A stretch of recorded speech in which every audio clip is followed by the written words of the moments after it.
waxa uu ka mid yahay isbitaalada la maxaliyay ee horumarka ballaaran ka sameeyay muddadii uu ka howlgalayay dalkeena. milyan jeer ayuu mahadsanyahay kaalkaal hodanna waa ku arkay yaabshiina waa ku soo arkay waan hambalyeynaya waan bogaadinaya kaalkaal taageerana waa hambalyo kaalkaal wasiirka la diyaar hambalyo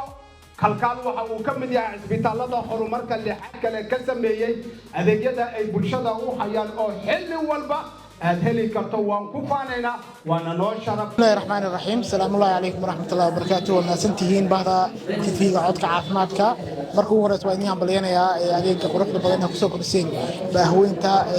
warbaahinta gaar ahaan qaybta caafimaadka magaciisa Salmaan Bila Cabdi Xasan baa la yiraahdaa waxaan ka socdaa isbitaalka kalkaal caaway waxaynu qayb ka nahay barnaamijka My Health Forum oo lagu soo bandhigayo isbitaaladii ugu adeegga wanaagsan sanadkii la soo dhaafay waxaa farxad gaar ah oo ah in isbitaalka kalkaal ahaan aynu qayb ka nahay isbitaaladii ugu wanaagsanaa sanadkii la soo dhaafay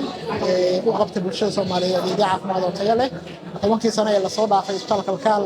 waxa uu qayb ka ahaa isbitaalada soo celiyay rajada caafimaadka ee dalka farxad gaar ah noo tahay in ummadda Soomaaliyeed ay ugu kalsoonaadaan adeegyadeena TV-gan cusub ee caawa aad halkan ku soo bandhigteen bogaadinayna ka kalkaal hospital ahaana waxaan diyaar u nahay insha Allah baydno inaan la shaqeyno adeegyada u baahan tiiraado maasantii.